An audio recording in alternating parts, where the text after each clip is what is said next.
Hello, praise the lord. ఊహకందంది యేసయ్య ప్రేమ.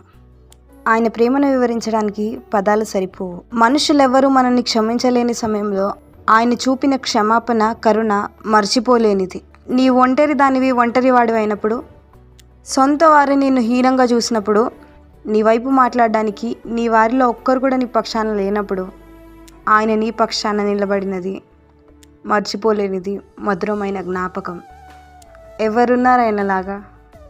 ఎవరు క్షమిస్తారో, ఎవరు కరుణిస్తారో, ఎవరట్లా ఇంకా ఇంకా ఇంకా దయను చూపిస్తారు? ఆయన ప్రేమను చూపించడం మనుషులకు అసాధ్యం. ఎంతటి వారైనా ఆయనలా ప్రేమించలేరు. తల్లి మరిచినా మరచునేమో కానీ నేను నిన్ను మరువను అన్న ప్రేమది. నిన్ను విడువను ఎడబాయనని ఆదరించిన ప్రేమది. భయపడకు, నేను నీకు తోడై ఉన్నా. దిగులు పడకు, నేను నిన్ను విమోచించి ఉన్నాను. నీకు సహాయం చేయువాడను నేనే అన్న నిజమైన